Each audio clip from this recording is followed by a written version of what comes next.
అంగస్తంభన సమస్య లేదా erectile dysfunction అనేది మగవాళ్ళు కామన్గా ఎదుర్కొనే సెక్షువల్ సమస్య. అయితే ఈ అంగస్తంభన సమస్య లేదా ఎరెక్టైల్ డిస్ఫంక్షన్ అండ్ సెక్షువల్ ప్రాబ్లమ్స్తో బాధపడుతున్నప్పుడు ఈ మగవాళ్ళకి ఉండే ట్రీట్మెంట్ ఆప్షన్స్ ఏమిటి? ఈ సెక్షువల్ సమస్యలకి, ఈ అంగస్తంభనకి అసలు ఏమేమి ట్రీట్మెంట్ ఆప్షన్స్ ఉంటాయి? అండ్ అవి ఎప్పుడు ఏ స్టేజ్లో చేయించుకోవాలి అనేది ఈ వీడియోలో నేను డీటెయిల్గా చెప్తాను. నా పేరు doctor Kanthikumar Reddy, consultant andrologist, J andrology and men's health. నేను ప్రతి శనివారము ఉదయం 10 గంటల నుంచి మధ్యాహ్నం 2 గంటల దాకా వైజాగ్లో కలెక్టరేట్ జంక్షన్ దగ్గర ఉన్న హాస్పిటల్లో ఉంటాను. నేను మగవాళ్ళలో ఎటువంటి సెక్షువల్ సమస్యలు ఉన్నా నేను దాన్ని ట్రీట్మెంట్ చేస్తాను. సో ఎవరిలో అయితే సెక్షువల్ సమస్యలతో బాధపడుతున్నారో కుదిరితే ఒకసారి వైజాగ్లో హాస్పిటల్కి వచ్చి కన్సల్ట్ అవ్వండి. మీకు మ్యాక్సిమమ్ ఎటువంటి సెక్షువల్ సమస్యలు ఉన్నా నేను 100% ట్రీట్మెంట్ చేస్తాను. ముందుగా అంగస్తంభన సమస్య లేదా ఎరెక్టైల్ డిస్ఫంక్షన్ అండ్ సెక్షువల్ సమస్యలకి ఉండే ట్రీట్మెంట్ ఆప్షన్స్ జనరల్గా 3 ట్రీట్మెంట్ ఆప్షన్స్ ఉంటాయండి. ఎవరిలో అయితే ఈ ఎరెక్టైల్ డిస్ఫంక్షన్ అనేది స్టార్టింగ్ స్టేజ్లోనే ఉండి ఈ ప్రాబ్లం మరీ ఎక్కువ అవ్వకుండా జస్ట్ ఎప్పుడన్నా ఒక 10లో ఒక 4-5 సార్లు సెక్షువల్గా ఇబ్బంది పడతా ఇది ఒక 4-5 సార్లు సెక్షువల్గా హ్యాపీగానే ఉంటుంది అని అనుకోండి. అటువంటి వాళ్ళలో మనము బెస్ట్ ట్రీట్మెంట్ ఆప్షన్ ఏమిటి అని అంటే వాళ్ళ లైఫ్ స్టైల్ హ్యాబిట్స్ని మార్చుకోవటం. ఒకవేళ షుగరు బీపీ లాంటి ప్రాబ్లమ్స్ ఉన్నాయి అనుకోండి, ఆ షుగరు బీపీ కంట్రోల్లో ఉండి స్మోకింగ్ ఆల్కహాల్ లాంటి అలవాట్లు ఉంటే ఆ స్మోకింగ్ ఆల్కహాల్ అలవాట్లు ఆపేసి ఫిజికల్గా ఎక్సర్సైజ్ చేస్తే నార్మల్గానే చాలామందిలో ఈ సెక్షువల్ ప్రాబ్లమ్స్ అనేవి క్లియర్ అయిపోతాయి.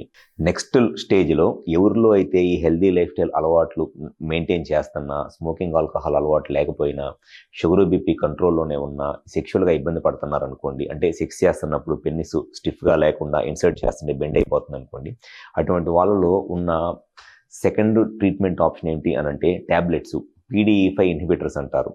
ఈ PDE5 ఇన్హిబిటర్స్ అనే ట్యాబ్లెట్స్ వాడటం వల్ల చాలామందిలో పెన్నిస్కి వచ్చే బ్లడ్ సప్లై పెరిగి ఆ పెన్నిస్లో ఉన్న మజిల్లు బ్లడ్ సప్లై ఎక్కువ రావడం వల్ల మజిల్ స్ట్రెచ్ అయ్యి ఎరెక్షన్స్ అనేవి నార్మల్గానే ఉంటాయి.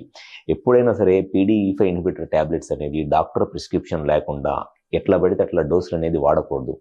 ఒక డాక్టర్ ప్రిస్క్రిప్షన్తో అసలు ఆ PDE5 ఇన్హిబిటర్స్ ఎంత డోస్ యూస్ చేయాలి అండ్ అది ఎంత ఫ్రీక్వెన్సీలో అంటే ఎప్పుడెప్పుడు వేసుకోవాలనేది ఒక డాక్టర్ని కన్సల్ట్ అయిన తర్వాతే తీసుకోవాలి.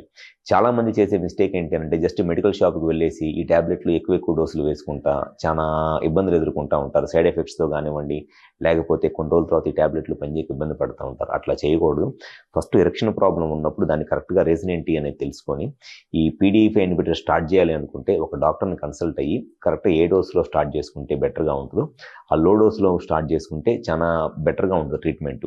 ఎవరిలో అయితే హెల్దీ లైఫ్ స్టైల్ మెయింటైన్ చేస్తా PDE5 ఇన్హిబిటర్స్ ట్యాబ్లెట్స్ వాడుతున్నా కూడా ఎరెక్షన్స్ రాక సెక్షువల్గా ఇబ్బంది పడుతున్నారు, అటువంటి వాళ్ళలో ఉండే థర్డ్ ఆప్షన్ ఏమిటి అని అంటే shock wave therapy, extra corporal shock wave therapy లేదా పిజోవేవ్ థెరపీ అంటారు. ఈ షాక్ వేవ్ థెరపీ లేదా ESW ట్రీట్మెంట్ అనేది ట్యాబ్లెట్స్ పనిచేయక ట్యాబ్లెట్స్ ఎక్కువ డోసులు వేసుకుంటున్నా కూడా ఎరెక్షన్స్ రాక సెక్షువల్గా ఇబ్బంది పడే వాళ్ళలో ఉండే ఈ ట్రీట్మెంట్ ఆప్షన్ అనమాట ఈ ESW ట్రీట్మెంట్.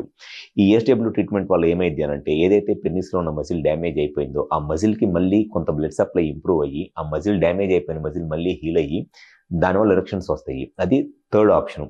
ఇంకా లాస్ట్ అండ్ ఫైనల్ ఆప్షన్ సెక్షువల్గా ఎటువంటి ట్యాబ్లెట్స్ వాడుతున్నా, ESW ట్రీట్మెంట్ చేయించుకుంటున్నా, హెల్దీ లైఫ్ స్టైల్ వాడుతున్నా, high dose of PDE5 inhibitor tablets వేసుకుంటున్నా, ఎరెక్షన్స్ రాగా సెక్షువల్గా ఇబ్బంది పడుతుంటే ఉండే ఫైనల్ ఆప్షన్ ఏంటి అని అంటే penile implant surgery.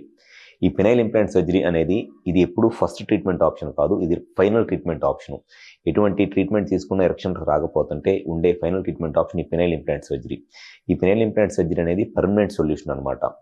So once ఈ పెనైల్ ఇంప్లాంట్ సర్జరీకి వెళ్ళే ముందు అన్ని టైప్ ఆఫ్ ట్రీట్మెంట్ ఆప్షన్స్ మనము ట్రై చేసి అప్పటికి వర్కౌట్ అవ్వకపోతే లాస్ట్ ఈ పెనైల్ ఇంప్లాంట్ సర్జరీ అనే దానికి ఆప్ట్ చేసుకోవాలి.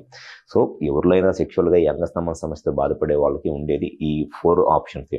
First healthy life style maintain చేయటము, డయాబెటీస్, హైపర్ టెన్షన్ కంట్రోల్లో ఉండటము, అండ్ ఎక్కువగా ఈ స్మోకింగ్ ఆల్కహాల్ అలవాటు లేకుండా షుగరు బీపీ కంట్రోల్లో ఉండి హెల్దీ లైఫ్ స్టైల్ మెయింటైన్ చేసి ఎరెక్షన్స్ వస్తాయి. నెక్స్ట్ ఆప్షన్ వచ్చేసి PDE5 ఇన్హిబిటర్స్ అంటే ట్యాబ్లెట్స్ అనమాట.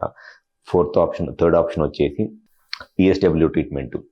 ఇవన్నీ వర్కౌట్ అవ్వకపోతే final option penile implant surgery. So ఎవరిలో అయితే సెక్షువల్గా ఇబ్బంది పడుతున్నారో ఒకసారి కనుక మీకు సెక్షువల్గా మీ ప్రాబ్లం ఏ స్టేజ్లో ఉన్న ఈ అంగస్తంభన సమస్య, మీకు కరెక్ట్గా ఏం ట్రీట్మెంట్ కావాలి, ఏ ట్రీట్మెంట్ ఆప్షన్ మీకు బెటర్ అయింది అని తెలుసుకోవాలి అనుకుంటే ఒకసారి వైజాగ్లో హాస్పిటల్కి వచ్చి కలవండి. నేను ప్రతి శనివారం ఉదయం 10 గంటల నుంచి మధ్యాహ్నం 2 గంటల దాకా వైజాగ్లో కలెక్టరేట్ జంక్షన్ దగ్గర ఉన్న హాస్పిటల్లో ఉంటాను.